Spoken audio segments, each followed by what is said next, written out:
I am beating every N64 game, and I mean all of them. The twist is, the next game I play is randomly selected, so I have no clue what's coming next. This is the journey to beating every N64 game. Game number 180.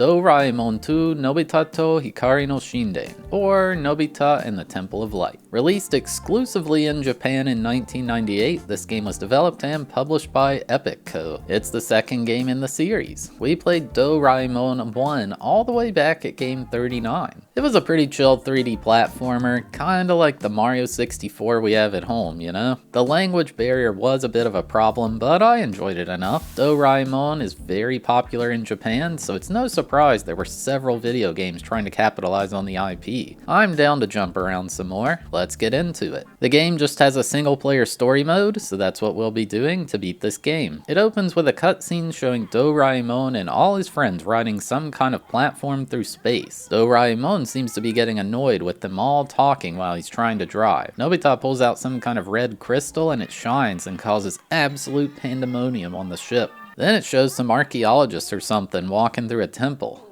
They step onto this panel in the middle of the room and it has an aura around it. Then they get teleported somewhere else. And then it cuts to a different area with these pink and green people on top of a small structure. They talk about how they finally found something they've been looking for but feel that it might be dangerous. It shows this small orb that turns really bright. As if all that wasn't wild enough, we then see Nobita get launched from the sky into some grassy area. And then finally I was in control. I was in the Crystal Forest. He remarks how he doesn't know where everyone went and he's got to go find them. The first person I ran into is Suneo, who started following me. Then around another corner I ran into Gian, two of my best friends by my side now. By speaking to them I unlocked them to swap as characters between. In the first game they all had different skill sets. After walking around a bit I ran into two giant boulders which started a cutscene. The three of them push with all their might but it's no use. Gian even punches the boulder. It's like Chris in Resident Evil 5. Suddenly a flashlight falls from the sky. This is one of Doraemon's special tools. Nobita shined it at the boulder and it shrunk down to nothing. Past here I found a camping capsule. Confused about what's going on in this game? Don't worry,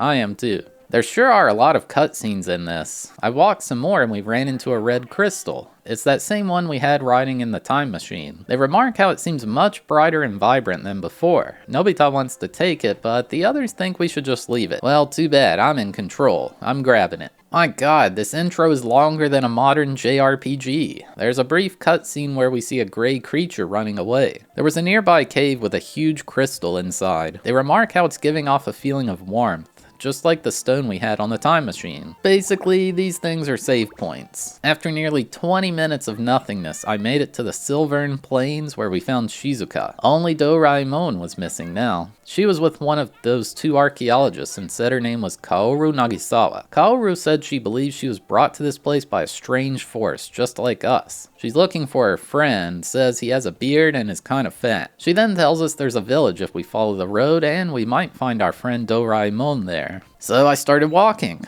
I had no idea what these crystals I was picking up were. Maybe some kind of currency? Along the way I picked up some transparent paint. At the entrance to the village there were some kappas speaking gibberish. We have no clue what they're saying, but we decide to follow them anyway. What could possibly go wrong? It showed a brief cutscene of the village with some huge statue in the center. Just like any video game, it's perfectly normal to barge into someone else's home and do whatever you want. Talking to people here was kind of useless because we couldn't understand them. It appears going into the water is a bad thing in this game. No swimming allowed. I didn't find anything there, so I left. There was this section with actual platforming. Oh my goodness, only 30 minutes in. Near here, I found some waterproof origami. At this point, I was kind of lost. I tried using the origami on the dock, seeing it was shaped like a boat. It didn't do anything though. I was just wandering around aimlessly. I found a dress-up camera in a corner somewhere. Also, this rain effect makes it look like I'm watching some old-timey projector. I was having a similar issue in the last game in that I had to know to use certain items at certain locations. It probably would be easier if I knew Japanese, but oh well. After a while, I noticed an item on a roof. I don't know if this jump was intended because it's actually insanely tight, but here I found the translation konyaku. Oh snap, now I can finally talk to those kappas. I went and spoke to one in a house and they were shocked we could understand each other. I asked where this place was, and they said it's the village of Abark. Then they said we seem different from the other people in this world and told us this was a place called Kristeka. We're like, dude, I don't know how we got here. It wasn't by choice. Then they tell us someone else came here before and stole their precious stone. We ask if they've seen our friend, and they say there was a fat man here earlier and he left a note. Kaoru says it must be Hakase, so we read the letter. Someone named Bijou or something? I don't know, seems like a bad guy. I honestly have no idea. We're given a map which will hopefully make some kind of sense later on. The Kappa told us to find someone named Ain if we're looking for something. Now finally some progress. Leaving the village showed a cutscene where Doraemon was lying on the ground. The nearby Kappa says this is the trash on the ground and asks us what's going on.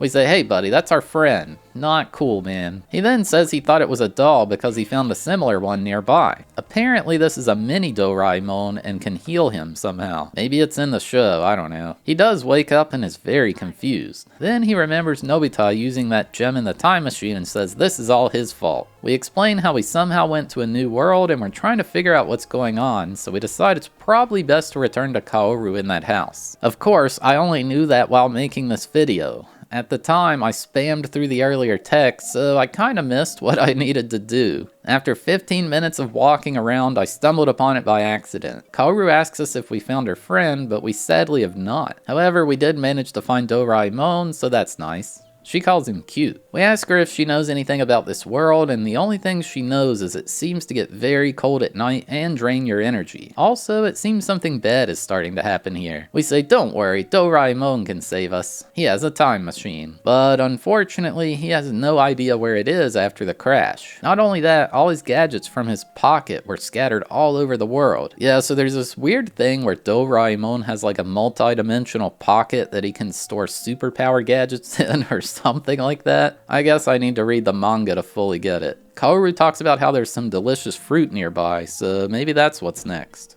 I did find these fruit trees nearby, but I couldn't get them to do anything. I'll take this time to talk about the graphics and music. The graphics are okay, I guess. It just kinda looks like a worse Mario 64. Kind of what the last game looked like too. It's definitely not a selling point. The music is decent, it's kind of upbeat and cartoony, but it's nothing to write home about either. None of the songs are particularly memorable. So yeah, now begin a reoccurring theme with this game where I had absolutely no clue what I'm supposed to do. It felt like I was playing some old school RPG without a guide, rather than a platformer like the previous game. Standing on a specific spot near this one tree revealed some kind of structure under the water in the lake. How was I supposed to know that? Now because I did that, it registered an event at those fruit trees. Cool. On the way back, that gray creature from before was here.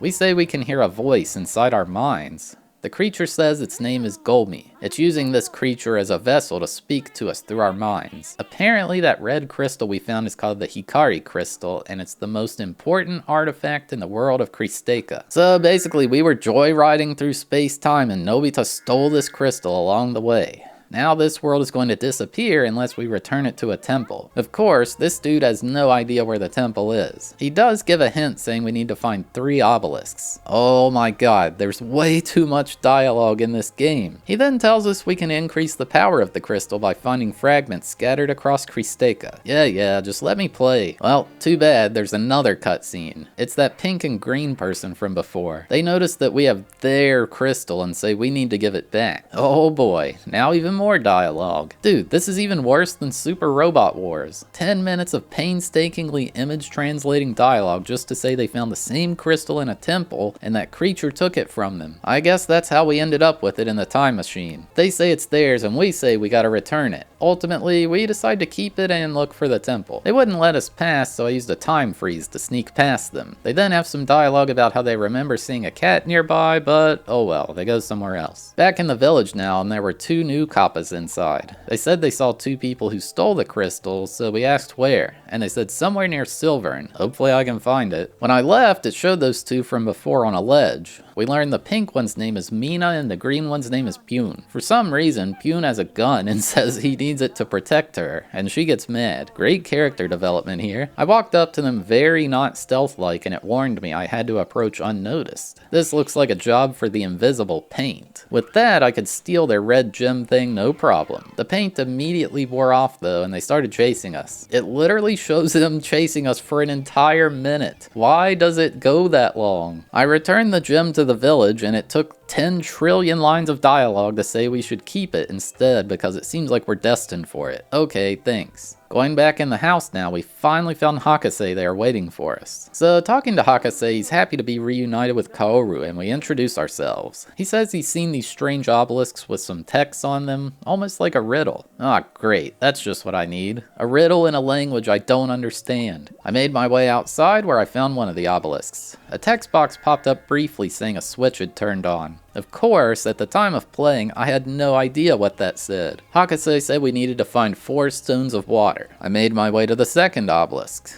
Okay, easy enough. And then touching the third obelisk, it showed a cutscene of a 4th one rising from the ground nearby. Oh snap, something actually engaging. There was a 30-second time limit. I had to actually play the video game for once. Touching the 4th one caused a cutscene showing that temple rising from the bottom of the lake. Is this game finally going to have something happen in it? I could finally make use of that waterproof origami. No cutscene this time, we just kind of teleport to the temple. That gray animal thing was in here and said there are 3 main obstacles here with a guardian for each. If I get injured, I should make sure to go heal. Oh my god, look! Enemies! I can't believe it! I found a key at the end of this area. And then in another room, I found a gun? Oh my god, who gave that to the cat? With this, I could shoot these enemies with some kind of balls. There was even another one of those speedrun challenges. Everything in here was incredibly easy, but it beats talking to people for hours on end. Now there's a small puzzle where I couldn't cross a gap, so I had to shoot a switch on a wall to reveal some new platforms. Well, my time of dominance was at its end. I fell for the oldest trick in the book, a trapdoor. At least it didn't kill me, only took half a heart away. Man, these flying enemies were so annoying to try to hit. Not sure if I just didn't know about it, but a lock-on feature would be real nice. There was a first-person view, but for whatever reason you can't shoot in it? What's the point of using it then? Luckily there was a fountain at the entrance area that fully restored my health. It would be embarrassing to die in this game, you know? I found some random loot in this dungeon, like this charm to ward off evil, whatever that means. I used it and I think it just makes me invincible. Ah, geez. Another cutscene. Mina and Pune are standing next to these tombstones.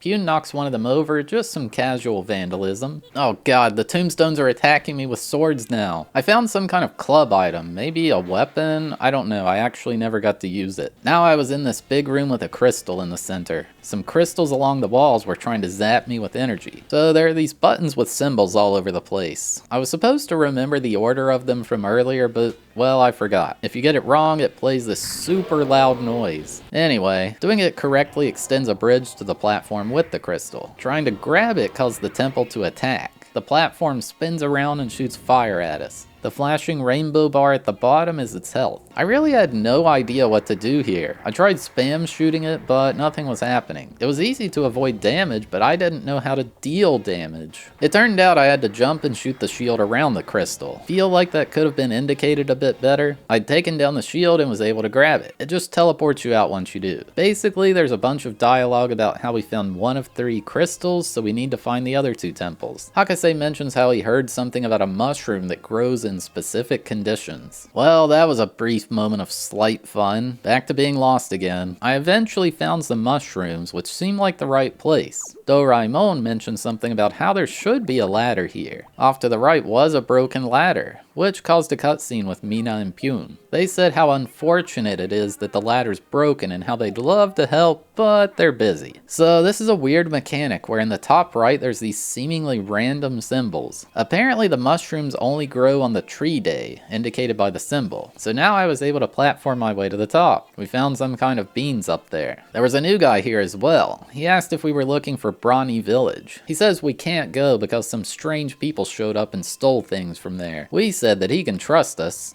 Look, I'm a robot cat. He said we have to prove that we are peaceful to be allowed in and gave us an underwater oxygen candy. We need to bring something nice back. I ate the candy and was now able to enter water. Here I found a pendant. Once I brought it back, I was allowed into Brawny Village. It showed one of those intro cutscenes and this place is very vertical. So I returned the amulet to this guy named Gashu, but it didn't really seem to lead to any progress. He said I should try entering Ruby Canyon. On one of the ledges outside I found some shining moss. Probably gonna need that. I think this is me finding mushrooms. I don't know, I rely on image translation and sometimes it sucks. I tried going through Ruby Canyon, but there were tornadoes in the way. Guess I gotta figure out how to stop that. Well, at least I figured out what the bean from earlier's for. It makes a vine so I don't have to wait for the tree day to climb the mushrooms every time. After going in all the houses, I found someone sick in bed. They said someone who could help went to Meiro Road, whatever the heck that is. So I left and found the person they were talking about and was like, hey,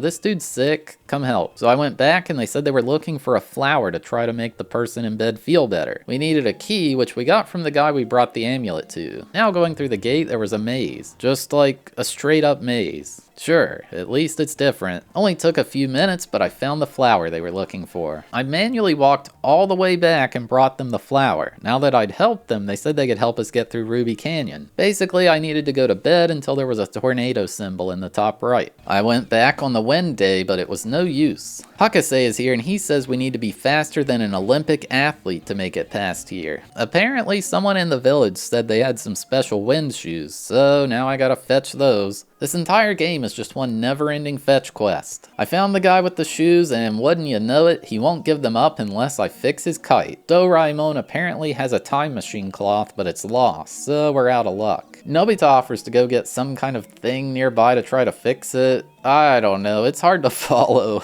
Hakase says he left it by the water tree. It forces you to play as Nobita here, the only time it's done something like that so far. I had to walk all the way back to the starting area where the time machine cloth was laying on the ground. Then walk all the way back to turn it in. On the way back, I ran into Mina and Pune. They noticed I was alone, and eventually Pune pointed his gun at me. That gray creature came out of nowhere and protected me though. Close one. Apparently that was the strongest pistol ever because it made the log bridge explode. It then warped back to the other village and I was playing as Doraemon again. Guess I've got to find a way to reach Nobita. The rules don't matter in this world. I used this bottle thing to just spawn another bridge. How do you ask? Well, Gion yelled really loud and his sound became reality. I walked all the way back to the other village and dropped the time machine cloth on the kite. This caused it to revert to the time before it was broken. Now I was fast enough to run through the canyon before the next tornado spawned. Can we get out of this game yet? It showed a cutscene of me being in another maze-like area. Great, sure like these, except now I have the added bonus of there being all these tiny tornadoes scattered around the area. There was a gold button that made this gold structure rise from the ground. There were some other switches and eventually I made it to the second temple in the back of this place. Near the entrance I found Doraemon's special gloves. With these I had the strength to push blocks around. Very useful. It also doubles as a weapon and I can punch bad guys to death. Through here, then a locked door, I found a grenade. I threw this at a switch that was too high to reach with the gun. That's right, Doraemon still has a gun. Finally, some actual platforming. Even if it's super basic, it was very welcomed. The last gap was impossible, so I had to throw a grenade to lower a ledge. Makes sense. There was a cutscene with Mina and Pune running away from a rather large boulder. There was some upgrade fluid in this area, probably useful for something later. Now I had to pass a narrow path with boulders rolling down it periodically. I thought maybe the grenades would blow them up, but nothing happened. You could actually just go along the wall and they can't reach you. Now it was a cavern with water flowing. The platforms really looked like old school drums. There was a new gun in here. This one could be charged up to shoot even stronger bullets. I found the perfect thing to test it on. A rock golem appeared and wanted to fight. I swear this game is all over the place. Finally, I was at the boss. Yeah, this circle with circle arms. Not sure what it's supposed to be, but it's gotta die. It swims around and shoots different kinds of energy at me. All I had to do was dodge the attack and spam the gun until it was dead. It was extremely easy. Its arms fall off and then it falls under the water. Oh no, wait, I've gotta jump on it and use it to reach the crystal. Not sure if it's a willing participant or we're forcing it. Anyway, I got the crystal and now there was only one more to go. It warped me to a house where there was some kind of hoop for me to take. I used it to phase through a giant boulder that was blocking a cave entrance. What happened to that flashlight from earlier? Yep, within here is yet another maze. There was some cream in here, probably useful stuff. A boulder fell and blocked our way back. No more flashlight, no more hoop. Guess we're screwed. There's a brief cutscene where we find some dude just laying on the ground, but then he wakes up. Yay! He says when that boulder fell, he got knocked out. He's a little bit hurt. We offered to escort him back to the nearby village. When I made it there, it did a thing where Doraemon auto-ran to the guy's house. Why can't I run that fast normally? All the backtracking in this game makes it so painful. I found a computer in the middle of the village where a video was recorded by Mina and Pune. It shows them asking the village leader to take them to the crystal. He refuses, so they spray him with some kind of gas, and then I guess he starts cooperating after that. So I left the city where it showed me a long path to what seems to be the third temple. Along the path I found cloud solidifying gas. Yep, sure, whatever gets me out faster. Ah yes, cloud in a can. What a good product. The door to the temple was locked, and the locals said maybe Hakase knows how to open it. So obviously, I need to walk all the way back, talk to him, then walk all the way back to the temple again. Apparently the door needs a song to be opened. Gyan infamously sings horribly, so it requires his voice to open it. Finally, I was inside. I found a door once I made it. I remember using this in the first game for something. Then I found some kind of shadow creature. Sure, whatever it takes. There were more of those tombstones trying to kill me in here. We've only got 3 dungeons, but we're already reusing enemies. I feel like the budget for this game was so low. The extent of the challenge of this place was avoiding these crushing things. There's about a 20 frame window to make it safely. There was a brief cutscene with Mina and Pune getting into some large robot. They said it's time to take care of us once and for all. This somehow was easier than all the other bosses. It had a charge attack that made the game lag like crazy, but by the time it had attacked twice, it was already dead. Also, no sign of Mina and Pune. Maybe they died. I don't know what this thing was, but it pushed me and shot blue stuff at me. Stronger than that boss a second ago. Oh yeah, I picked up some stronger gloves earlier. Now Doraemon can punch walls and break them sometimes. They really saved the toughest platforming for last. These jumps were scary, and there were enemies flying by I had to avoid. Harder than any Kaizo level I've ever played. In the next room was the final crystal. However, it turned out to be a fake. Oh my goodness, what a twist. Before I knew what was happening, there was a circle enemy thing behind me. This one's health bar was a lot thicker than the others. After shooting it for a while, it broke apart into a bunch of pieces. There were balls bouncing all over the place. These things were actually pretty hard to dodge. They move way faster than you can. After a bit of that, they all connected into a snake and started chasing me. Well, at least this boss is kind of interesting. The first one. Basically, I just had to shoot each one of the balls several times to cause them to turn into those blue things. As I shot more, the snake became faster. This was the final attack as it turned back into the stick figure form and repeated from there. I'll admit, this one was slightly challenging. Still an easy one-shot though. We'd now obtained the third and final crystal. It warped me back to the very start of the game, and there was now a panel to place the 3 crystals I'd found. Putting them there created a warp beam which Mina and Pune sprinted to. Oh, I guess they're not dead. It shows a cutscene with all of us going into the warp, and then it took us to some dark, scary place. Doraemon walks forward and there's a mysterious tower before them. We then see Mina and Pune off to the side, and they're upset there doesn't seem to be any treasure here. After a bit of yelling, the tower launches a red beam at them. Pune sacrifices himself to save Mina. Jeez, this game got wild. So now the true final boss of the game is revealed, and it's this big tower. The red eyes shoot energy every so often, but it's easy to dodge. There are platforms lined around the outside that raise and lower periodically. I just had to get on the platforms and blast the eyes with Doraemon's gun. Once I did it enough, they deactivated, and I was confused again. They just reactivate every now and then. Once most of them were destroyed, the tower launched a huge yellow blast from the top, like the Eye of Sauron or something. With the eyes gone, I could start shooting the tower itself. It was honestly a bit difficult to stay on the platforms while dodging attacks based on the way this game handles vertical momentum. With the top destroyed, it began spawning these drones flying around. Holy crap, I might actually have my first death of the game. I had to use a healing item for the first time ever. And yeah, I couldn't figure out how to hurt it anymore after the top. I died in this children's video game. The game over screen seemed to just let me continue without any real penalty though. Man, even throwing grenades into the hole on the top wasn't hurting it. It didn't make any sense. Turned out I just missed the hitbox and it's very, very tiny.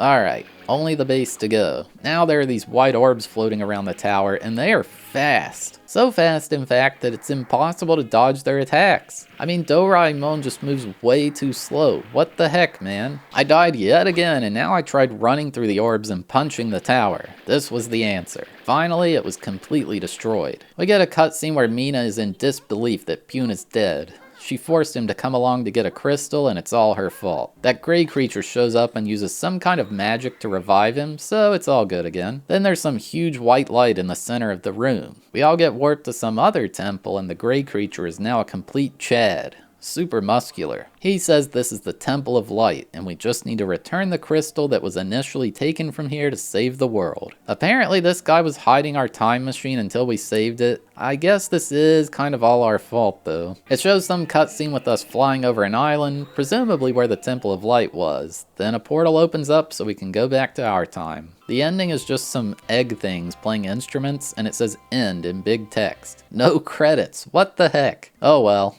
Game complete. So yeah, there you have it. My journey to beating Doraemon 2 Nobita to Hikari no Shinden. Yeah, this game was not really enjoyable. The first one was just a standard 3D platformer, and this one had tons of RPG elements. I feel like it would have been a bit easier if I knew Japanese, but unfortunately I don't. There was way too much walking around running errands for people instead of actually playing the game. The dungeons themselves are incredibly short, and there's only 3 of them. The final boss was a bit interesting at least, but it's probably the only thing in the game. I get the game's made for kids, but I don't think I would have had too much fun playing this as a kid either. Pretty bad graphics, no memorable music, just completely boring for the most part. Hopefully the third Doraemon game's better than this. I gave Doraemon 2 a 1.5 out of 10 for enjoyability and a 3 out of 10 for difficulty. Alright, thanks for watching, I hope you enjoyed. We had a randomized marble race to determine which game was next, so here's how that played out. Or skip to the timestamp on screen to skip straight to the game selection. Alright, we will play a random track, Robotic Roadway. 211 games left on the list. Alright, this is the track where Custom Robo was selected. Maybe we'll get F0X or SD Hiryu no Ken Densetsu, whatever the heck that is. Let's go. Alright, they are off. I can see Hybrid Heaven, the first one down. No, the next WCW game, next Top Gear game, potentially. Hybrid Heaven as well. Hybrid Heaven opting for the left, WCW Top Gear opting for the right. Revolt as well. I hear that as a sick soundtrack. And we got some split paths here as Mortal Kombat GoldenEye falling off the cliff. Resident Evil 2 Buck Bumble is down. A lot of good games are gone just like that, and it appears the right side is much faster than the left. I gotta question the decision making, and Shin Nippon Pro Wrestling as well as NFL QB Club, Suzume Taisen Puzzle Dama, Top Gear Monster Truck Madness. So many amazing games here, folks. And Monster Truck Madness is gone. Suzume Taisen Puzzle Dama in the lead, Top Gear game right behind, and people on the left side getting held up. And we got like some sort of air bridge here. So many getting wrecked by those hammers. It is ridiculous. And oh, Suzume Taisen Puzzle Dama. I don't know what happened, but it's out of the game. And Nagano Winter Olympics. Oh my god, Shin Nippon Pro Wrestling tries to make a big play. Nearly pays off. Jeremy McGrath Supercross, Tetrasphere in the lead. It's Tetrasphere and Nagano Winter Olympics. Tetrasphere navigating these cubes. Nagano Winter Olympics cannot get past this turning comb here. And can something sneak in, or are we playing Tetrasphere, folks? And it appears we are playing Tetrasphere next. Rampage coming in at the last second, trying to steal the win, but does not take it. Wow, that was crazy. Tetrasphere had a clean race, went by the fundamentals, and nailed it. I don't think Tetrasphere is a Tetris game. I think it's just a puzzle game. Alright, Tetrasphere. It has been decided. But yeah, if you're still here watching, you're awesome. Thank you so much. If you had a good time, consider hitting that like button, or maybe even dropping a subscription. Or hey, maybe even watch another one of these videos that's on screen now. And yeah. See you next time.